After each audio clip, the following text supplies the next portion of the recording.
Great. Welcome to getting your resume ready for the job and internship fair, which will be happening next week.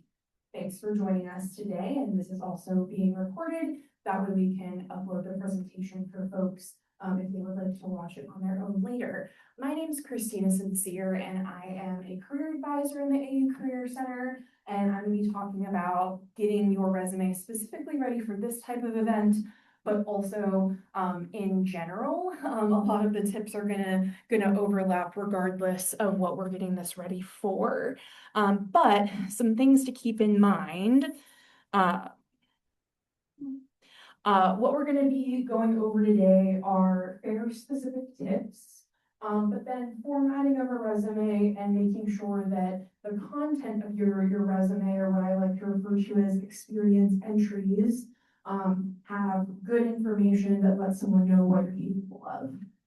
We will go ahead and start with our fair specific tips, and go from there. So something to keep in mind about the fair: when you go to this type of event, the recruiters don't have a lot of time to speak with folks. You may get to talk with someone for 2 to 5 minutes, maybe longer, depending on if there's a big line waiting behind them, if they have more time.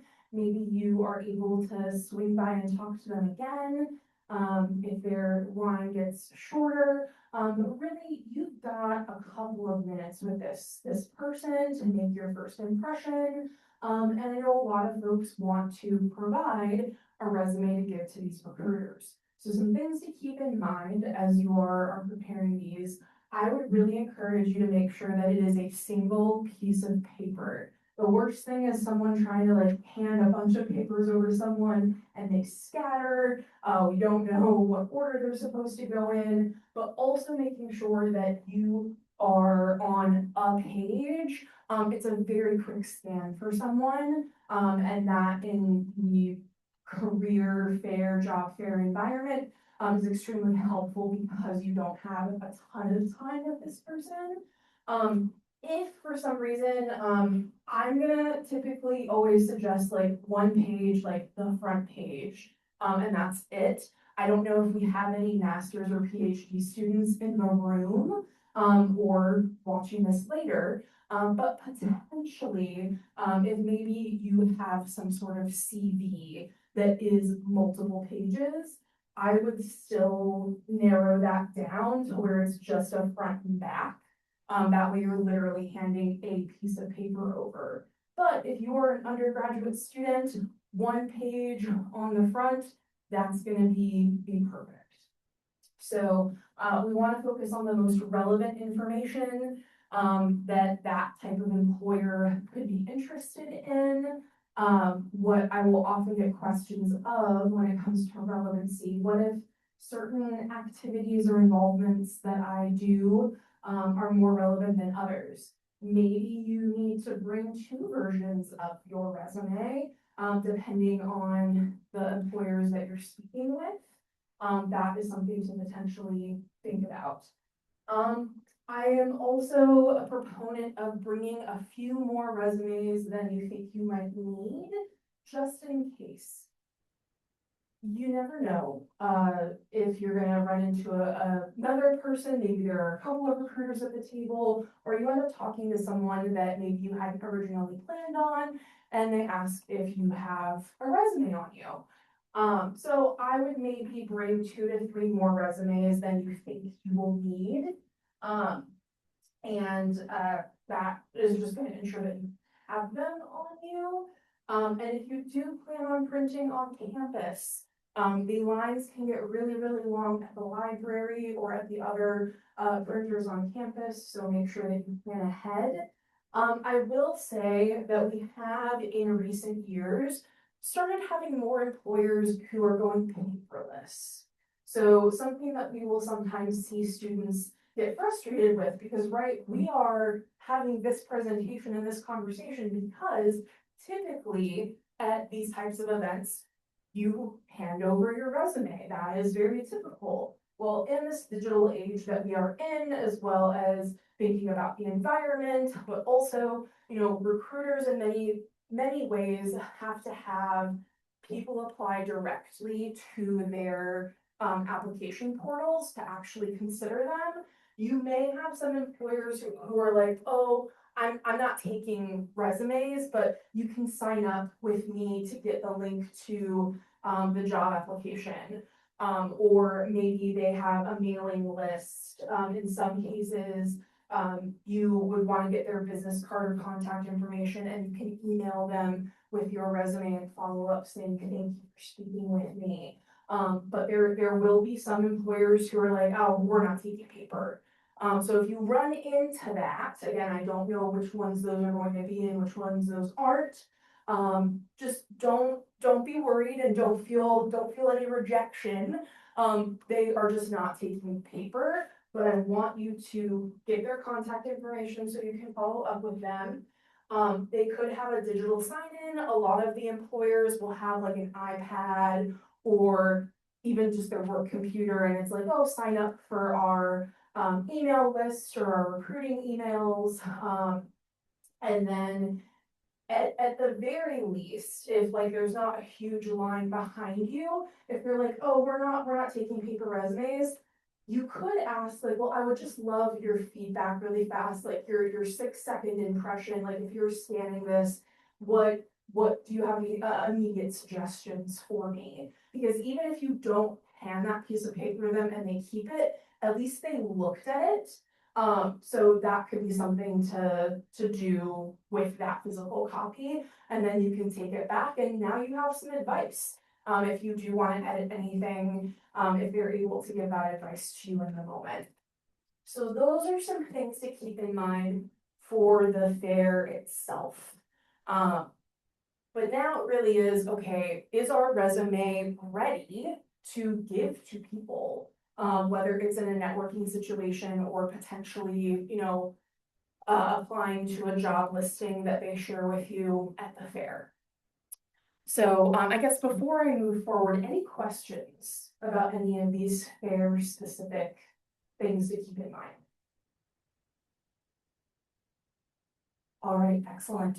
Then we will go ahead and start talking about resumes in general. Overall, I want students to think about their formatting. If it's not easy to read, if it's not, you know, something that someone is able to scan quickly and get that information, process it easily, chances are that's going back to a formatting issue first and foremost. So keep in mind what is the font that you're using, deciding to use. So there are basically 2 categories of fonts. There's serif fonts, which are like our Times New Roman, Cambria, Georgia, Vermont, and then sans serif fonts, Arial, Trebuchet, Calibri, Verdana are some examples. These are all fonts that are standard within Word and Google Docs. So you're not gonna have to download some random font. And they are all fairly easy to read. What I will point out though, is that as you are playing with size, so this goes back to our making sure that our resume is on one page, certain fonts are gonna be easier, even if they are smaller to read. So something to keep in mind is that, and we'll talk about this, I believe, in the next couple of slides, your fonts may have different sizes on the resume. Typically, your content, the actual like information, is going to be somewhere between a 10 and a 12. That's pretty typical. Times New Roman size 10 is not very fun to read. It's very tiny. It's a little difficult, and any level of difficulty that we are creating for the reader is just not in our favor.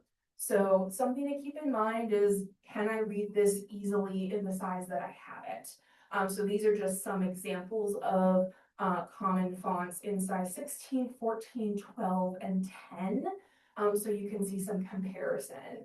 I personally am a big fan of Arial size 10. It's still pretty easy to read if you do need to make things smaller on your page. So that is one of your first things to think about is what is the font that I'm even using? And something I like to tell students in advising appointments all the time is that you are not married to Times New Roman. I know that you use it for academic papers, like that is the academic font. But you do not have to use it for your resume if you don't want to. In terms of other formatting, as I mentioned before, the font sizes, your name is going to be the biggest thing on your resume. So that could be somewhere between 16 and 26, maybe even a little bit larger depending on if it's maybe a smaller font. Section titles. So the things that are denoting what is the information that I'm actually looking at. So typically education, experience, volunteering, those sorts of things, we want that to pop a little bit more as someone is reading this quickly. They can see what sections you are providing them. And then the content, as I mentioned before, is going to be somewhere between 10 and 12. That's what I would encourage size-wise. That's going to be the most friendly to get as much information as possible on that one page. But in this example, right, we've got Susie sample contact information. So this is like a 18 or 20. This goes back down to, I think, the 10, I want to say. And then this, I believe, is like a 14, 16. And then we're in 10, size 10 again. You get to decide what you or how do you want to use bolds, italics, underlines. I would be very strategic when using those things. You also want to be consistent when using that. Don't make everything bold because, right, bold is meant to emphasize something that's important. Like, I want you to know this. I want your eye to go to this. If everything is bold, our eye is not going to know where to go. So that's just something to keep in mind. So again, in this example, the university and the Bachelor of Arts in Public Relations and Strategic Communication, we've got this bold italics. So just thinking about how you want that to look visually to make things stand out. Keep that in mind, but just be consistent.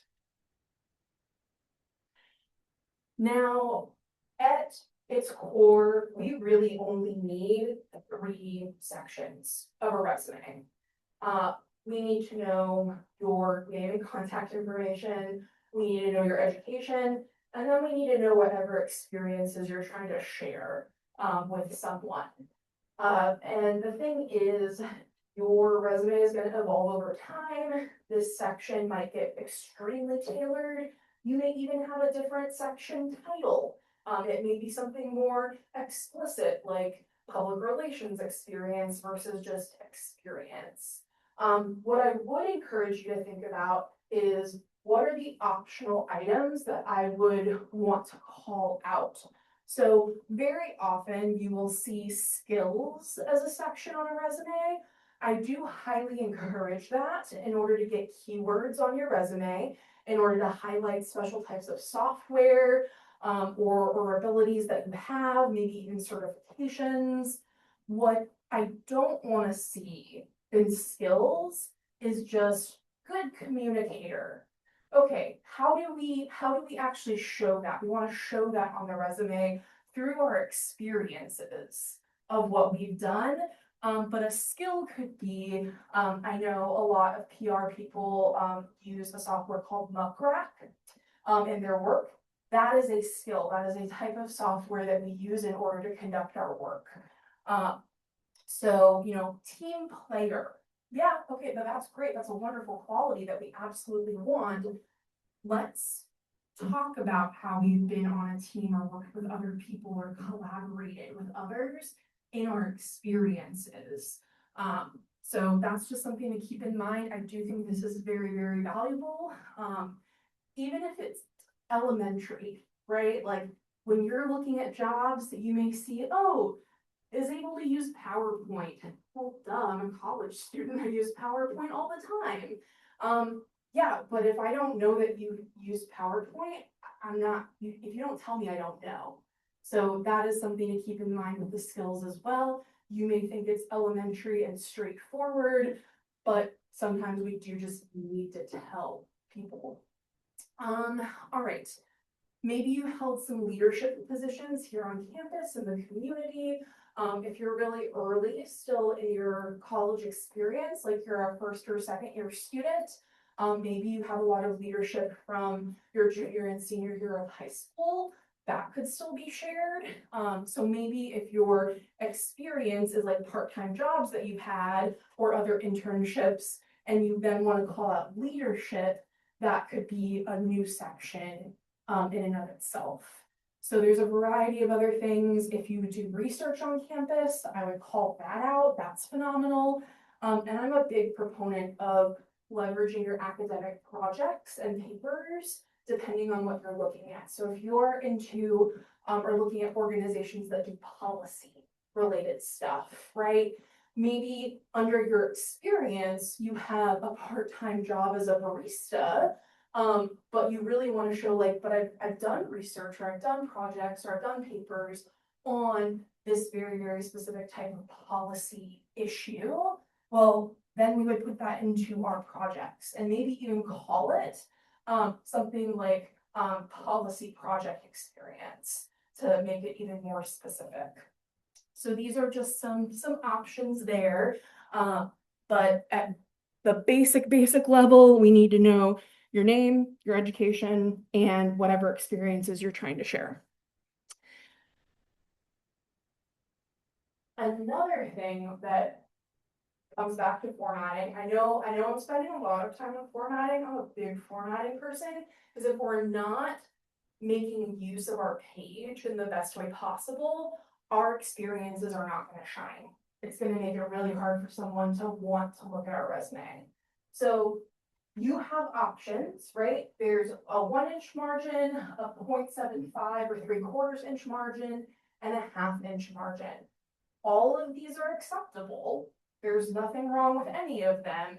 It's going to come down to how are we filling out our page, how much space do we have, and how much space do we still need. So if you're a first or second year student, this might be perfect for right now. But if you're a senior or graduate student, you may want more room because you have more stuff that you want to share. So just know that that is something that you can adjust and adapt depending on what space you need. But just know that all of those are correct options. So now we get into more of the meat of what, is on our resume. What is the actual content that we're sharing? And ultimately, this is what we want people to focus on. The reason that we're talking about so much formatting stuff is so, okay, if all of that is good to go, then the person is going to be focusing on what's actually on this piece of paper then. So whenever it's an experience, whether that is a job, an internship, a volunteer opportunity, anything that you have done, experience does not just mean you got paid to do something. It can mean, hey, I did this thing and I think it's relevant for a potential employer to know. So what we ideally need is what I would call a context line. So like, what is it that we're looking at? And then we have bullet points with a description. So if we are trying to make a context line, we need to know what your role in all of this was. So do you have a position title? Do you have, in some cases, like, especially when it's volunteering, you might not have something specific, or it could be, oh yeah, I've been volunteering and helping with marketing. I don't want to just put volunteer, so put marketing volunteer if that's the work that you've been doing. But your role, the organization that you've been working with, the location, so city and state, and then the dates that you've been doing this activity. So the start to the end, so month year to month year, or if you are currently doing it, if it's something that's happening right now, you can say to present, to current. That is, both of those are acceptable.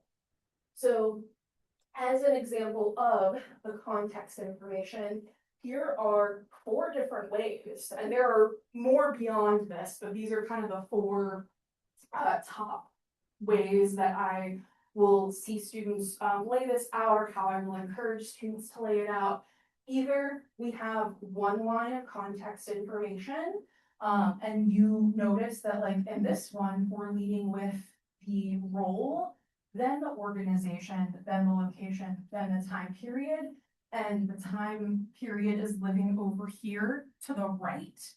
That really balances out a page nicely, because a lot of times the right side of the page doesn't have as much stuff on it, since we start writing from left to right.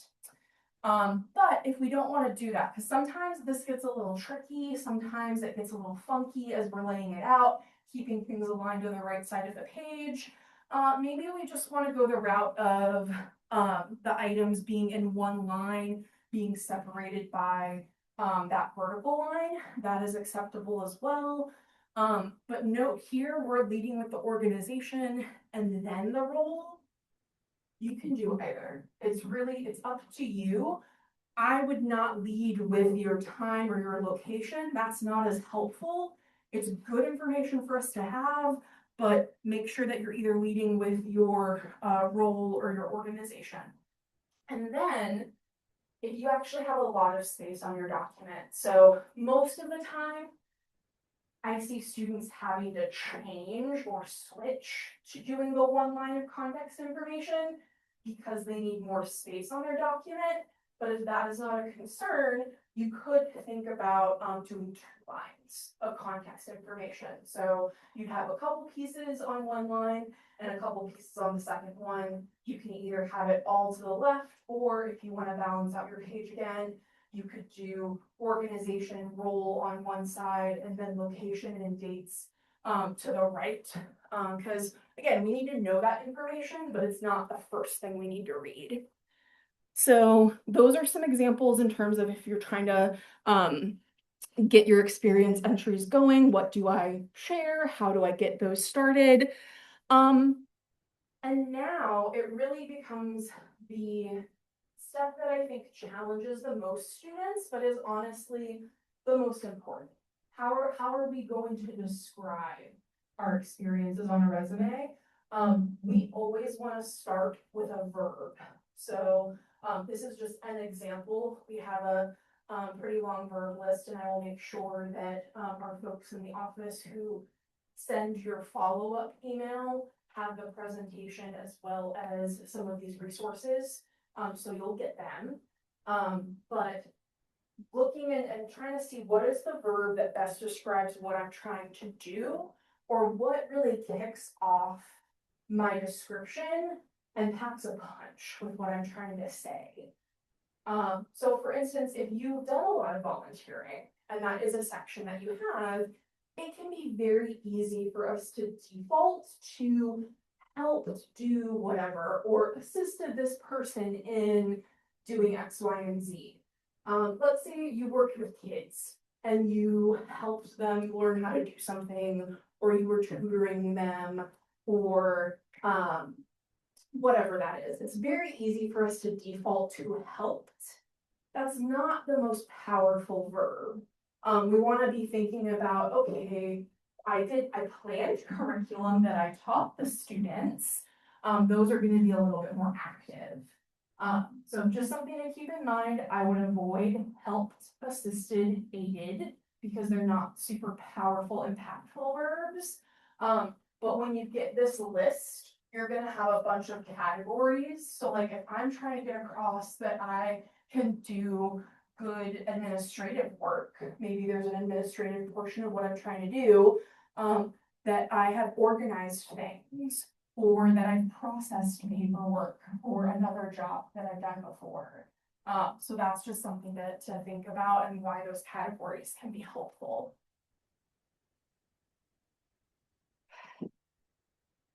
So if I have the verb, like, okay, I processed something, or whatever it is that I did, now I need more than that. I need more than just the word processed.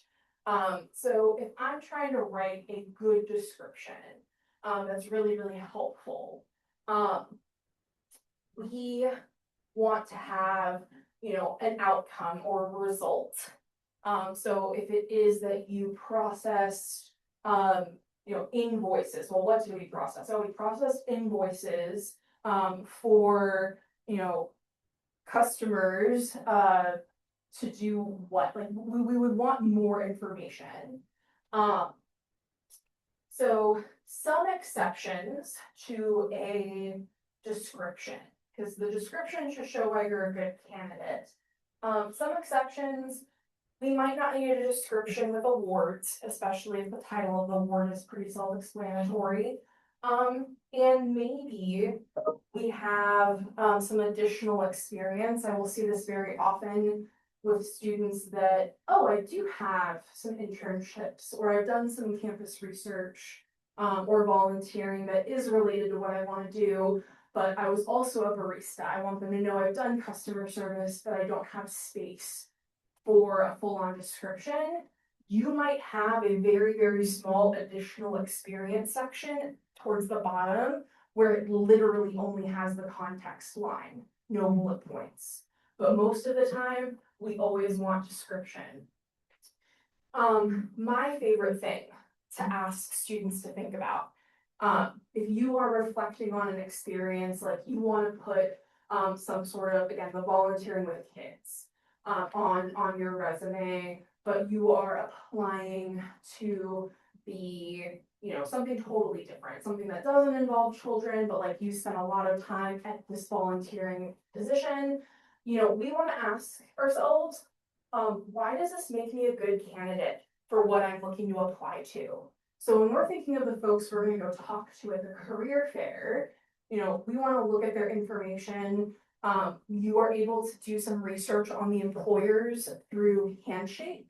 On the event page, there's a bunch of different resources. You can either look at the employer tab on the website. There's also a Notion board link that is going to allow you to essentially search a more interactive spreadsheet of information on the employers. But if they are looking for something specific, like a communication intern, well, how does having volunteered with kids make me a good communication intern? Well, I did have to communicate with students, parents, and teachers about student behavior. Or maybe it is that you presented educational topics to a group of 15 plus students. Like those are things that I would want to know about.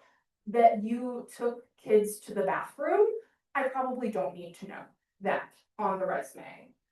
So thinking about how does this make me a good fit for what I'm applying to is always a really, really good question to ask ourselves, because that can help guide what are my bullet points going to be about.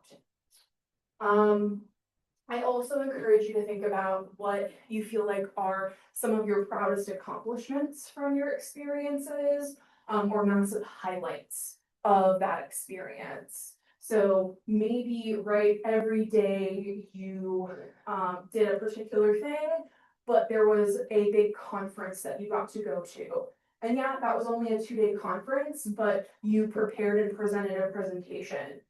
That is a huge accomplishment that we would want to know about.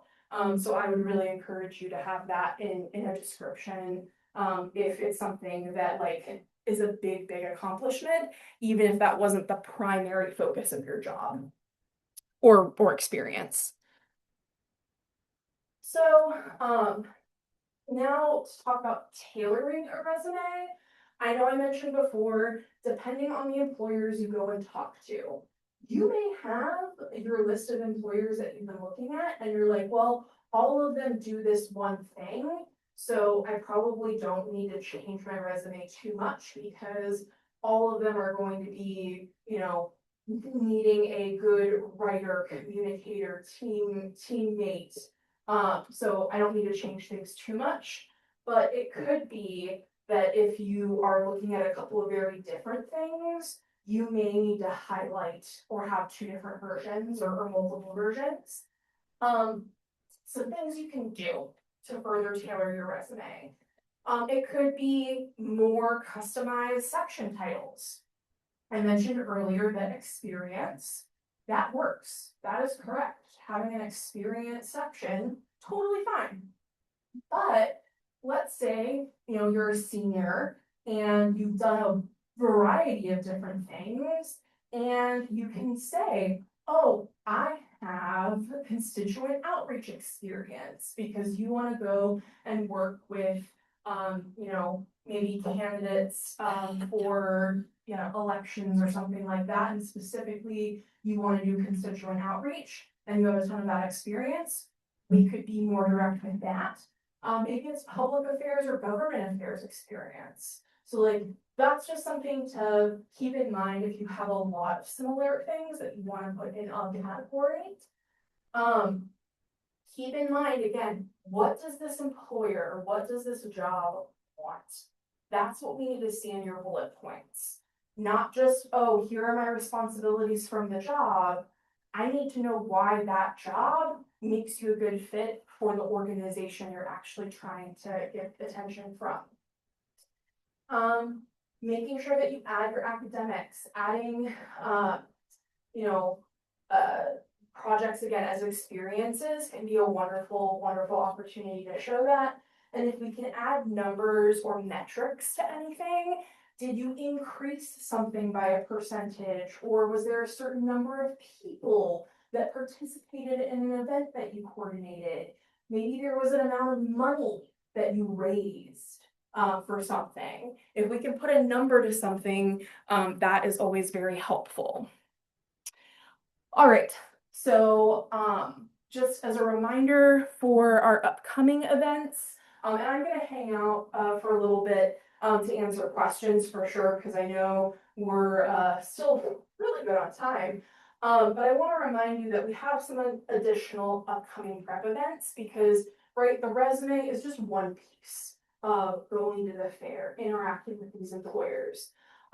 So if you do want to have your resume reviewed, like actually get one-on-one attention with it, we have resume stations next week.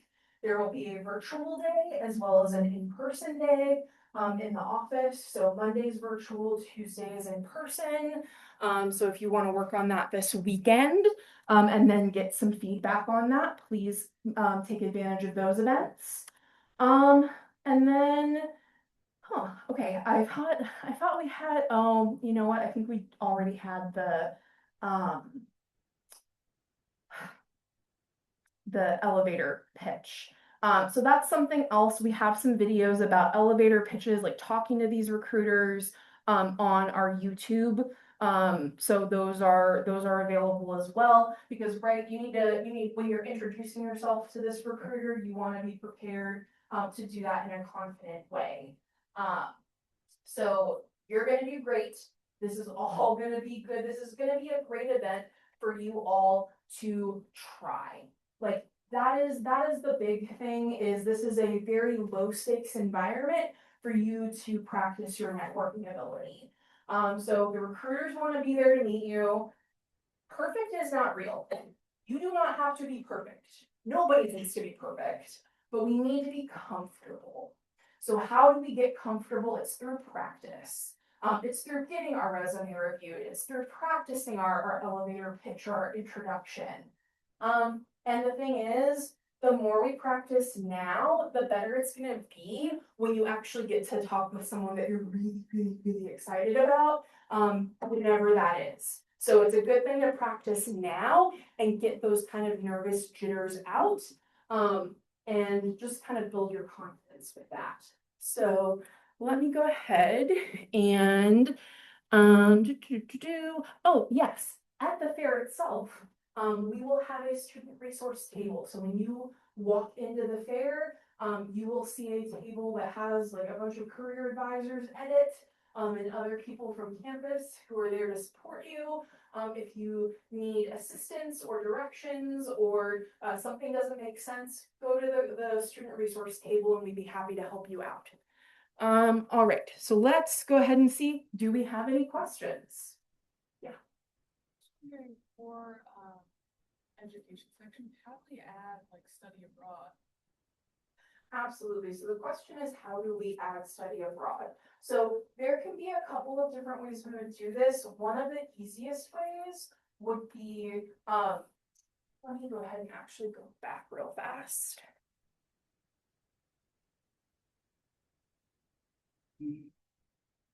So in your education section, we have, like, if we don't have a lot of space, for instance, it could be literally kind of like we have minor here at relevant courses, colon, it could be study abroad, colon, where did you study, parentheses, when. If you want it to be a little more prominent, if you have the space for that, you would have your American University information, space, and then whatever the university is that you attended for that semester. And basically our dates for that would be more of a range rather than a graduation date because you attended for a specific amount of time. So those would be kind of your two options. If, let's say, I don't know, sometimes we have students who do an internship while abroad. I know our study abroad office in some of our centers, that's a really big component of some of our study abroad programs. That, of course, would be under your experience, whatever that internship was. Other questions? Yeah.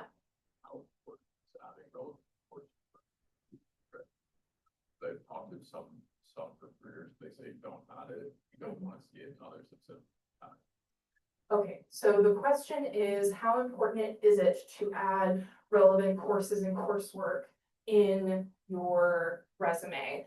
I think it comes down to, in this version that we're looking at right now, we are simply putting the course titles, and that helps us get some keywords, gives a little bit of a signal of like, oh, I worked on this, I did this. But what I think some recruiters are, they can be very hot and cold on like full on projects for class. And my thing is, if we don't have anything directly relevant, so kind of with that policy question, if someone is a sophomore in political science and they want to go work in a think tank, but literally their work experience has been being a barista, and they're a part of clubs and organizations, and they've done leadership. But the think tank wants to see research. So showcasing like that person's top 2 or 3 papers from their political science coursework, that is going to be the most relevant thing that they can share. So I think it's a very nuanced thing, but my thing is I don't think it can hurt you if you are not sharing practical, like lived learned experience in favor of projects. Then I would say it's time to move the projects off in order to put whether it's volunteering or a research like assistantship or maybe an internship or volunteering, like let's get those practical, like you've done it in real life, you know, things on there first. Yeah. Any other questions? All right, we will go ahead and stop the recording.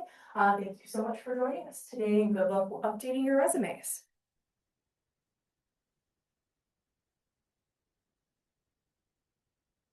Yeah, sure.